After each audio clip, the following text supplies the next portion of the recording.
السلام علیکم ورحمۃ اللہ وبرکاتہ۔ الحمد للہ رب العالمین والصلاة والسلام علی سید الانبیاء والمرسلین نبینا محمد وعلی آلہ وصحبہ اجمعین، اما بعد، اعوذ باللہ من الشیطان الرجیم، بسم اللہ الرحمن الرحیم، وَأَقِيمُوا الصَّلَاةَ وَآتُوا الزَّكَاةَ وَارْكَعُوا مَعَ الرَّاكِعِينَ۔ محترم ناظرین کرام، اسلام کی بنیادی ارکانوں میں سے ایک اہم رکن ہے کلمہ توحید کے بعد نماز کا قائم کرنا ہر مسلمان پر فرض اور واجب ہے۔ اللہ کے رسول صلی اللہ علیہ وسلم کے آنکھوں کی ٹھنڈک ہے، اور آج ہم اس بنیادی ستون کو گرا کر اپنے آپ کو اور اسلام کے ایک اہم رکن کو گرا رہے ہیں۔ نوجوان اس نماز سے کتنے دور ہیں۔ آپ دیکھیں، اللہ کے رسول صلی اللہ علیہ وسلم کی زندگی کا اٹھنا بیٹھنا، ہر چیز کی شروعات نماز سے ہوتی ہے۔ اللہ کے رسول صلی اللہ علیہ وسلم وضو کرتے ہیں تو بھی 2 رکعت نماز ادا کرتے ہیں، مسجد میں داخل ہوتے ہیں تو بھی 2 رکعت نماز ادا کرتے ہیں، کہیں سفر میں جاتے ہیں تو بھی اللہ کے رسول صلی اللہ علیہ وسلم 2 رکعت نماز ادا کرتے ہیں۔ کوئی چیز اللہ رب العالمین عطا کرتا ہے خوشی کے عالم میں تو بھی اللہ کے نبی صلی اللہ علیہ وسلم شکرانے کے طور پر نماز ادا کرتے ہیں۔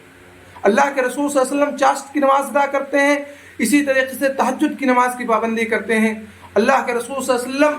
کہیں جاتے کہیں آتے تو بھی اللہ کے رسول صلی اللہ علیہ وسلم نماز ادا کیا کرتے تھے۔ اللہ کے رسول صلی اللہ علیہ وسلم کے آخری لمحات ہیں، مرض الموت میں مبتلا ہیں، اور اللہ کے نبی صلی اللہ علیہ وسلم اپنے صحابہ کو نصیحت کرتے ہیں، اپنی امت کو نصیحت کرتے ہیں اور کہتے ہیں، اے امت کے لوگوں، اے صحابہ کی جماعت، الصلاۃ وما ملکت ایمانکم، کہ نماز کو قائم کرنا اور اپنے ماتحتوں کے ساتھ اچھا سلوک کرنا، بہترین سلوک کرنا، یہ اللہ کے رسول صلی اللہ علیہ وسلم کی نصیحت تھی۔ اور آج کے نوجوانوں کے اندر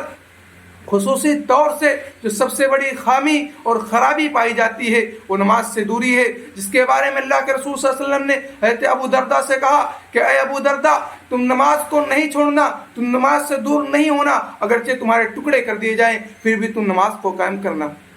اللہ رب العالمین نے قرآن مقدس کے اندر بے نمازیوں کے بارے میں کہا کہ جب جنتی جنت میں چلے جائیں گے اور جہنمی جہنم میں چلے جائیں گے تو اللہ رب العالمین جنتیوں کا کال جہنمیوں سے جوڑے گا، یعنی اللہ رب العالمین جنتیوں کی بات کرائے گا جہنمیوں سے، اور جنتی لوگ جو جہنمیوں سے سب سے پہلا سوال کریں گے وہ پوچھیں گے، کیونکہ آج دنیا کے اندر ایک دوسرے کے بھائی، ایک دوسرے کے ہمدرد ہوتے ہیں، کل قیامت کے دن جب اللہ رب العالمین جنتیوں سے جہنمیوں کا سابقہ کرائے گا تو کہیں گے ما سلککم فی سقر، آخر کون سی چیز، تم بھی دنیا کے اندر رہتے تھے، ہم بھی رہتے تھے، آخر کون سی تمہارے اندر خامی پائی گئی، تم نے کون سی ایسی برائی کر دی جس کی وجہ سے تم جہنم کے اندر ہو اور ہم جنت کے اندر ہیں۔ آپ جانتے ہیں جہنمی لوگ سب سے پہلا جواب کیا دیں گے؟ قرآن نے جہنمیوں کے جواب کو نوٹ کیا ہے اور بیان کیا۔ اللہ رب العالمین نے کہا، وہ لوگ کہیں گے قالوا لم نک من المصلین،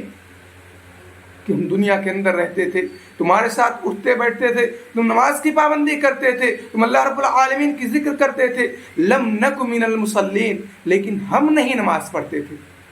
یہ جہنمی سب سے پہلا جواب دیں گے۔ آج دیکھیں کتنے لوگ بے نمازی ہیں، کتنے لوگ نمازوں سے دور ہیں، انہیں فکر تک نہیں ہوتی ہے کہ ہم نماز کی طرف آئیں، جبکہ اللہ کے رسول صلی اللہ علیہ وسلم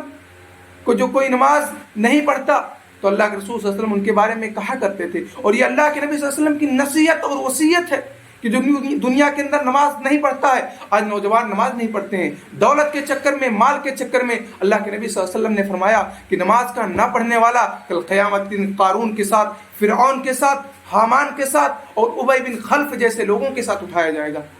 ان کا معاملہ انہی لوگوں کے ساتھ ہوگا۔ آپ جانتے ہیں کون لوگ تھے؟ یہ بہت بڑے دجال اور فتین قسم کے لوگ تھے، فرعون، حامان، ابی بن خلف، یہ ایسے لوگ تھے جن کے بارے میں اللہ کے رسول صلی اللہ علیہ وسلم نے کہا کہ ایسے لوگوں کے ساتھ اٹھایا جائے گا جو نماز کی پابندی نہیں کرتا ہے۔ آپ سوچیں اور غور کریں کہ ہم کتنی بڑی جرم کر رہے ہیں، نماز کو چھوڑ کر اللہ کے نبی صلی اللہ علیہ وسلم کی سنت کو، اور اسی طریقے سے جس کو اللہ کے نبی نے کہا الصلاۃ قرۃ عینی، کہ نماز میری آنکھوں کی ٹھنڈک ہے، آج ہم اس چیز کو چھوڑے بیٹھے ہیں۔ آپ دیکھیں اور سوچیں کہ اللہ کے نبی صلی اللہ علیہ وسلم نے نماز کے بارے میں کیا حکم دیا ہے مسلمانوں کو۔ اللہ کے نبی نے کہا کہ جب بچہ 7 سال کا ہو جائے، بچہ 7 سال کا ہو جائے تو اسے مسجد میں لاؤ، نماز کے لیے لاؤ، نماز کا حکم دو. اور جب یہی بچہ آپ کا 10 سال کا ہو جائے،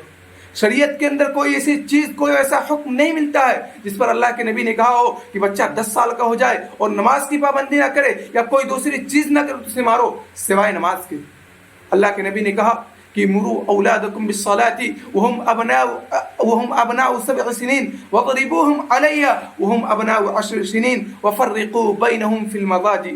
اللہ کے نبی صلی اللہ علیہ وسلم قوم کے لوگوں کو اور اپنی امت کو نصیحت کر رہے ہیں کہ اے لوگوں، جب تمہارے بچے، تمہاری اولاد 7 سال کے ہو جائیں اور نماز کی پابندی نہ کریں، نماز سے دور بھاگیں تو انہیں نماز کے لیے لاؤ. اور جب یہی بچے 10 سال کے ہو جائیں اور نماز سے بھاگیں، ان کی عالم کیا ہونا چاہیے کہ اسے مارو، اسے تادیبی کارروائی کرو تاکہ وہ نماز کے لیے آئیں. لیکن افسوس، آج ہماری زندگی میں نماز کا وہ مقام نہیں جو آپ کو دولت کمانے کی، اپنے بچوں کی دنیاوی تربیت کرنے کی، اپنے بچوں کو دنیا کو سنوارنے کی ہمیں فکر ہے. آج ہماری زندگی کے اندر نماز کی کوئی ویلو، کوئی حیثیت ہی نہیں ہے، تو ہم کہاں سے اپنی اولاد کو اور اپنے نوجوانوں کو نماز کی وصیت اور نصیحت کریں گے؟ اللہ کے نبی صلی اللہ علیہ وسلم کے زمانے میں جو لوگ نماز نہیں پڑھتے تھے، نماز سے دور بھاگتے تھے، اللہ کے نبی صلی اللہ علیہ وسلم ایک دن کہتے ہیں کہ میں چاہتا ہوں، میرا ارادہ ہے، میرے دل کے اندر ایک خیال پیدا ہوتا ہے کہ میں اپنی جگہ پر کسی کو نماز کے لیے، امامت کے لیے کھڑا کر دوں اور ان لوگوں کے گھروں کو آگ لگا دوں جو نماز میں جماعت سے نہیں آتے ہیں. آپ سوچیں، جو لوگ نماز میں جماعت سے نہیں آتے ہیں ان کے بارے میں اللہ کے نبی صلی اللہ علیہ وسلم کہہ رہے ہیں کہ میں ان کے گھروں کو جا کر آگ لگا دوں. آپ سوچیں، آپ کی تجارت، آپ کا کاروبار، آپ کی اولاد، آپ کے گھر والے، آپ کے خاندان والے اور نوجوان نسلوں کی سب سے بڑی خامی اور خرابی یہ ہے کہ وہ اپنے آپ کو ٹک ٹاک اور موبائل کے ذریعے سے تباہ و برباد کر رہے ہیں اور وہ نماز کے لیے وقت نہیں نکال سکتے ہیں. جبکہ اللہ رب العالمین نے کہا کہ دنیا کے اندر وہ لوگ گھاٹے اور خسارے میں ہیں، وہ لوگ کامیاب نہیں ہو سکتے ہیں جن کی نوکریاں، جن کی تجارتیں، جن کی دنیا کی زندگی اور دنیا کی کوشش اور کامیابی حاصل کرنا انہیں نماز سے اور اللہ کے ذکر سے روک دیتی ہو. اللہ رب العالمین نے قرآن مقدس کے اندر فرمایا رجال لا تلہیہم تجارت ولا بیع عن ذکر اللہ واقام الصلاۃ وایتاء الزکاۃ، کہ جن کی تجارت، جن کا خریدنا اور بیچنا اللہ رب العالمین کے ذکر سے روکتا ہے، وہ لوگ جن کی تجارتیں اللہ کے ذکر سے غافل کر دیتی ہیں، ان کی نوکریوں کے چکر میں، اپنے کاروبار کو بڑھانے کے چکر میں اللہ رب العالمین کے ذکر کو بھلا دیتے ہیں، اللہ رب العالمین کو یاد نہیں کرتے ہیں، وہ کامیاب ہونے والے نہیں. یہ مومن کی صفت نہیں، یہ اللہ والوں کی پہچان نہیں ہوتی ہے. اللہ رب العالمین نے کہا ایک اللہ والے کی پہچان تو یہ ہے کہ وہ نماز کو قائم کرتا ہے، وہ زکوٰۃ کی ادائیگی کرتا ہے، زکوٰۃ کو دیتا ہے. اسی لیے اللہ رب العالمین نے قرآن مقدس کے اندر فرمایا کہ یا ایھا الذین آمنوا قوا انفسکم واہلیکم نارا وقودھا الناس والحجارہ، کہ ایمان والو اپنے نفس کو اس آگ سے بچاؤ، اپنے گھر والوں کو اس آگ سے بچاؤ جس کے جلنے والے انسان اور پتھر ہوں گے، اس کے جلنے والے، اس کے ایندھن جو جلانے کے لیے لکڑیاں ہم اکٹھا کرتے ہیں، کل قیامت کے دن ہمارے جسموں کو جلایا جائے گا. اس لیے اللہ کے واسطے ہمیں چاہیے، خصوصاً نوجوانوں کو چاہیے کہ وہ نماز کی طرف آئیں، اللہ کی طرف آئیں، اللہ کے دین کی طرف آئیں. اللہ رب العالمین سے دعا ہے کہ اللہ رب العالمین ہمیں نماز پڑھنے کی توفیق عطا فرمائے. اللہ رب العالمین ہم نوجوانوں کے اندر جو نماز کے تحت کوتاہیاں پائی جاتی ہیں، اللہ رب العالمین ان کوتاہیوں، ان سستیوں کو دور فرما. اللہ رب العالمین ہمیں جب تک دنیا کے اندر رکھ، ایمان و اسلام پر زندہ رکھ اور ہمارا خاتمہ ہو خاتمہ بالخیر ہو. آمین. وآخر دعوانا الحمد للہ رب العالمین. والسلام علیکم ورحمۃ اللہ وبرکاتہ.